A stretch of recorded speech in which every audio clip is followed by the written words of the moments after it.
Looking into the future, the beginner faces a choice that leads him to the triumph, or not. Being surrounded by like-minded professionals can be the best guarantee that you actually take that crucial career step. SportIn Global is a digital network for sports jobs. It gives you the chance to be involved in the sports industry no matter who you are, regardless of gender, nationality, and experience. Our AI system matches up talent with human resources. Candidates who align with the company's values and needs immediately get shortlisted. It saves time for HR and increases the opportunities available to applicants. The platform identifies tailor-made recommendations based on user needs, so you're always aware of the possibilities out there right now. SportIn Global is a place where students gain key tips about jobs and build the valuable connections that are essential for people at the beginning of their career path. The path from candidate to champion starts with a single step in the right direction. Sign up to SportIn Global. SportIn Global, the best way to enter the sports industry. Of the esports industry over the next 5 to 10 years.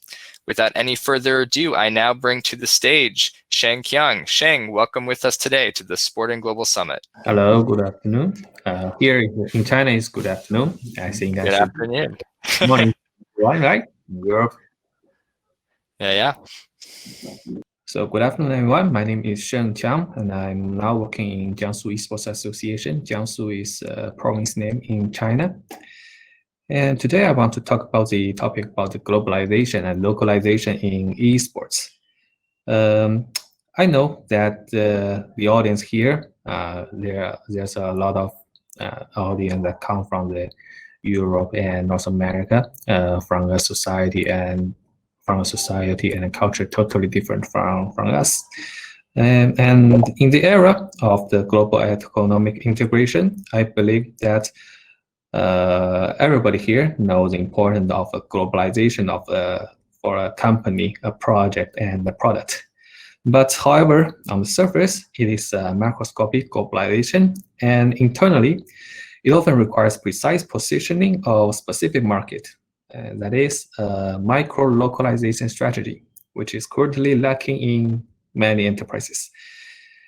And I believe most of you here know the importance of the localization, but some of you sometimes worry about how to do it. So today, my presentation will attempt to explore the globalization and localization of esports and esports products from 3 perspectives: politics, society, and culture.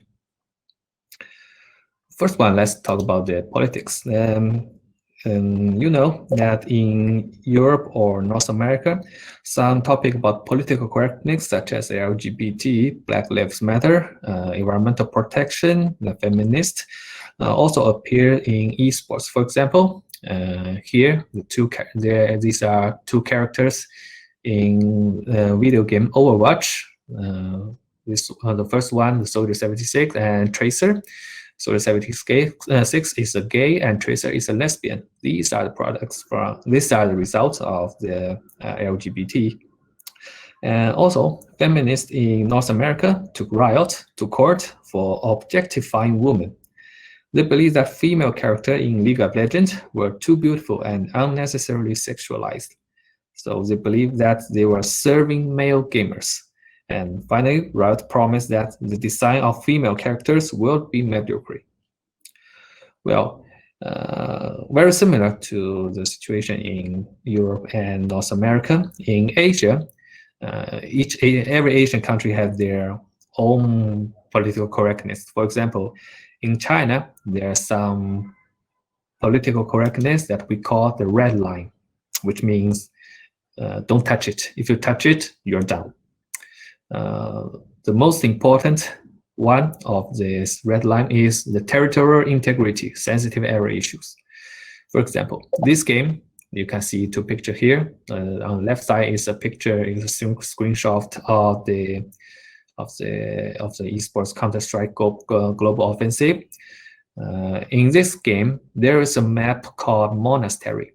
And the background of this map is the Potala Palace in Lhasa, Tibet, China. On the right side of this picture is the Potala Palace, because you know that the Tibet is a very sensitive area related with the territorial integrity of China.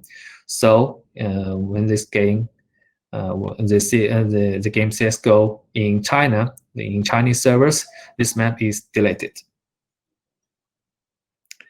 And in addition, there are some special policies in China also for esports or esport products.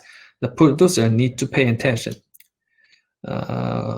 First one is, in China, there isn't a formal game rating system. So if there is something that tend to be bloody, violent, and horrible in the game, it is very possible to be modified, but the evaluation standard is unstable, and producers often need to estimate this invisible red line by themselves.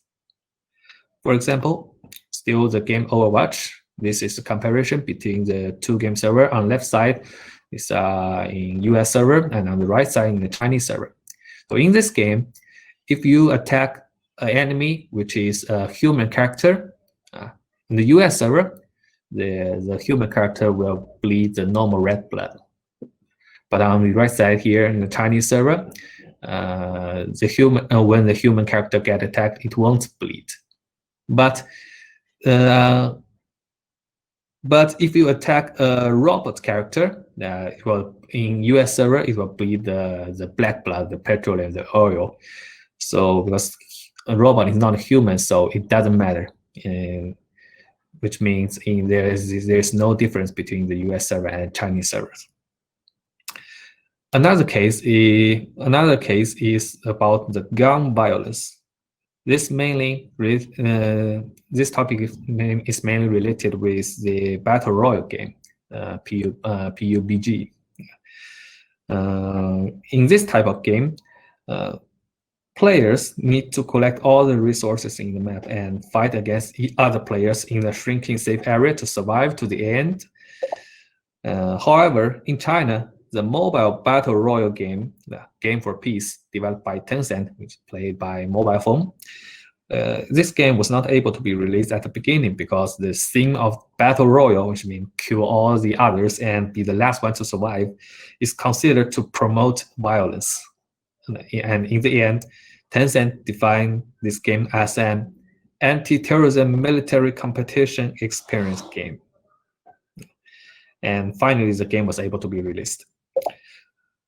So, in order to correspond this theme of this game, anti-terrorism military competition, some words in this game were also changed. For example, in the normal battle royale game, PUBG, if you are outside of the safe area, you will lose your health point slowly, and when your health point goes zero, you will die. But in the Game for Peace game, the safe area was changed, goes to signal area, and the health point goes to signal value. If you are outside of the signal area, you will lose your signal value slowly, and when signal value goes zero, which means you cannot receive any information or signal from the battle, and you are automatically out of the game, out of the battle. Okay, we just talk about too many policies here, and let us be relaxed. Now I introduce some special social phenomena reflected in esports industry in China, which is more interesting. The first one is the anti-addiction system. The purpose of this system is to protect the growth of our young generation. Some items are here, for example, all online game users must use valid identity information for account registration. And the game server should not be provided for minors from 10 p.m. to 8 a.m. the next day.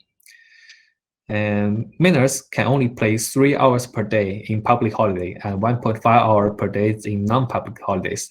This is a very strict restriction. Because before, There was also a restriction, but we call it soft restriction. That means, well, it is only a restriction for the bonus experience of digital money in games. That means if you play too many hours, you will get less or even zero bonus experience of digital money in games. But it doesn't affect that if you don't care, you can continue to play the game. But right now, it is a hard restriction. That means that directly limit your service hour and game duration. And also, the anti-addiction system also have some also do something for the in-game purchasing service for juvenile. Here's a list you can see. For example, for the kids under 80 years old, it is not allowed to offer in-game purchasing service. And for teenagers between 8 and 16 years old, each single recharger cannot exceed 50 yuan, which is about 7.5 US dollars. And the monthly recharge is cannot exceed 200 RMB, $30 more or less. For teenagers between 16 and 18 years old, these two figures goes to 100 RMB, $15, and 400 RMB, $60 US dollars. And the second one is the war of the esports platform. Yeah. There are three main esports platforms right now: PC, console, or mobile phone. And I know that in Europe and the North America, where the console and PC are the main esports platform. But unlike Europe and US and North America, the development of Chinese esports coincided with the explosive development of smartphone. So the most popular esports platform right now in China is mobile phone. And the most popular esports title in China right now is the King of Glory, which is even more popular than the hottest esports title right now, the League of Legends.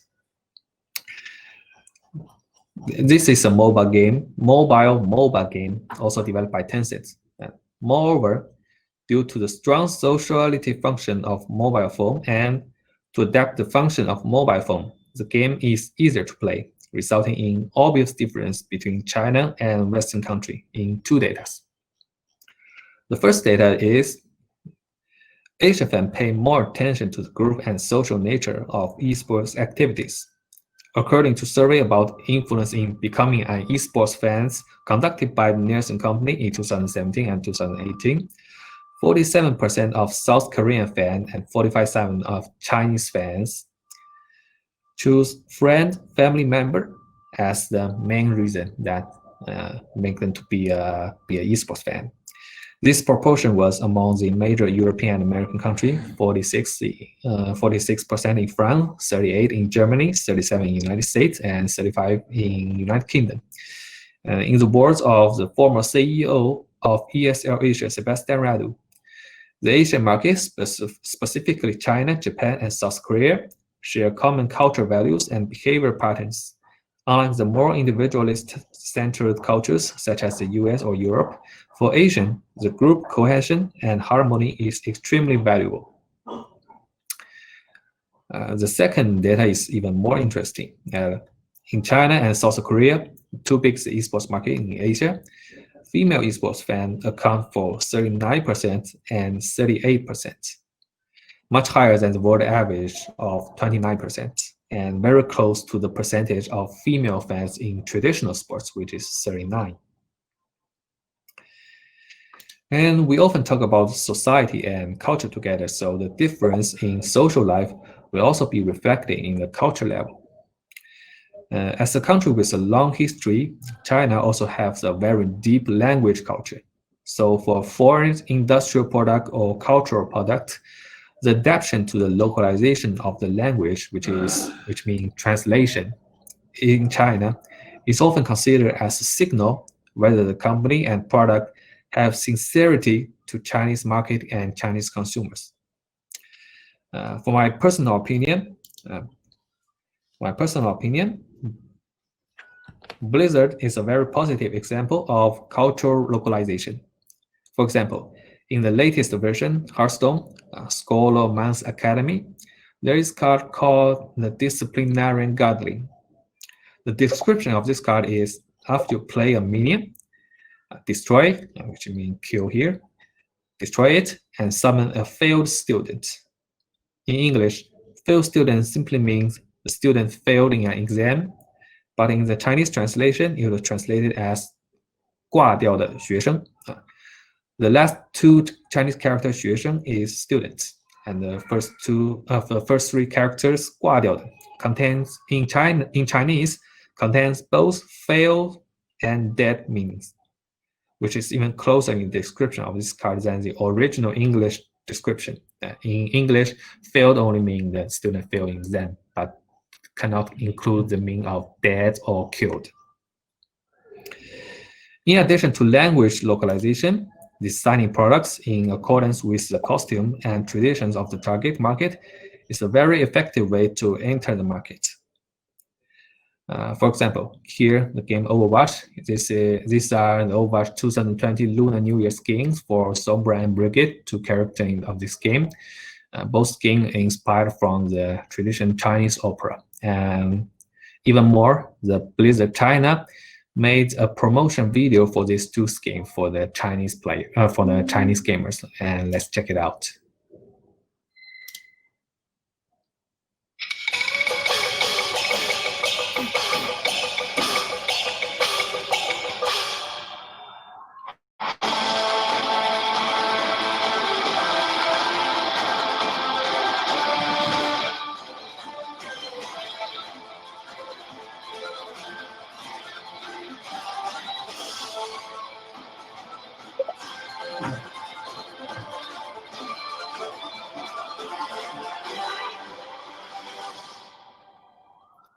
You can see that this is inspired. All the elements are inspired from the Chinese traditional opera. The background music, the costume, the stage. So this is a very effective promotion for the Chinese market of this game. Okay. So therefore, for anyone present here who intend to develop their own business or products abroad in the future, please be sure to fully understand the political, social, and cultural environment of the target market before entering, in order to better integrate into the local area and complete the localized transformation of your own products, so as to make sufficient preparation for opening up the market while also avoiding a lot of trouble. And that's it today for my speech. Thank you very much. And if you have any question, please leave a message in the comment area. Thank you.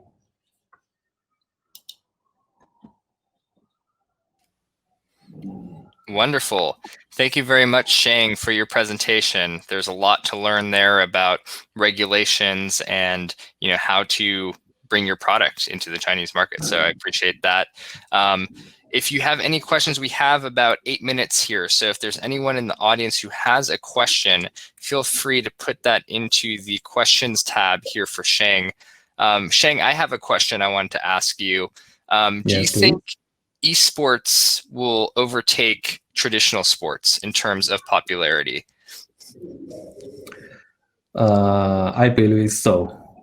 Not only because I'm working in the esports industry, but also because the esports compared with the traditional sports have some big advantage. First of all, especially in this coronavirus epidemic, we can find the power of the esports, because esports was born based on the internet, so the geographic influence is not as important as the traditional sports. For the traditional sports, you need the background, you need the equipment to play, but in esports, everybody, you even only need a mobile phone to play the esports, so it is much easier for the actionist. That's a very important reason. The second one, I believe, is the barrier between the esports gamers from all over the world is very limited compared with the traditional sports. We can share the gamers from all world can share their experience, play together, make a team in the same platform, in the same game server, and this geological distance is out of our consideration. So these are the two big advantages that I believe that esports can overtake the traditional sports in the future. All right. Thank you for your response there, Sheng. And we have a question from an audience member here. This is from Christopher Chong. He says, "Hi, Sheng. Great talk. Do you think toxicity in esport is more or less problematic when you compare regions?" And then he gives the example Asia versus Europe versus North America. I think it's an interesting question because I also suffer a lot from the toxicity action in the game, but I believe that we cannot consider toxicity connected with a region, with some big community or big group. The toxicity is based on the personal characteristic. Some people are Mr. Nice or are Mr. Nice. They don't want to share the negative emotion with the other gamers. So for them is impossible to have toxicity in the game. But for the others, maybe they play the game for just to release their pressure in the real life. So the toxicity is a kind of reaction to release their pressure. So I think for the toxicity, indeed, toxicity is maybe related can be connected with the society or the culture, but I think it is more related with personal behavior. Cool. Thank you for answering that question, Sheng. And we have one more question here. This is from Dave Schoenert, and apologies if I mispronounced your last name. His question is, how do you think esports fans would react to artificial crowd noise added to live streams or broadcasts, like is being done with football and other sports? Would they be open to it if it were driven by real reactions from real fans? This is an interesting question. I think all of the audience here watch the traditional sports. For example, that's a football match, and right now because of the coronavirus epidemic, in most of the European national football league, it is not allowed to make audience get into the court and crowd for their team. So in some league, the broadcaster makes some artificial crowd in the ground and makes the TV viewer make the TV viewer feel that the environment is very similar to the normal stadium. But for esports fan, I think it will be less affected. Because for most of us, for most of the esports viewers, they watch the esports match by the internet platform, such as Twitch or YouTube, or in Chinese there are a lot of streaming platform. And the streaming platform, you can talk with each other in chat, or just make some emote. So the artificial crowds, the objective of make artificial crowd and noise is makes the viewers and make the audience get involved in the match. But I think for the esports match that we watch on the internet, There has already a lot of functions such as the chat or emotes that can replace this kind of function that the artificial crowd and noises make. Mm-hmm. Wonderful. Well, thank you for answering those questions, Sheng. Thank you for your presentation.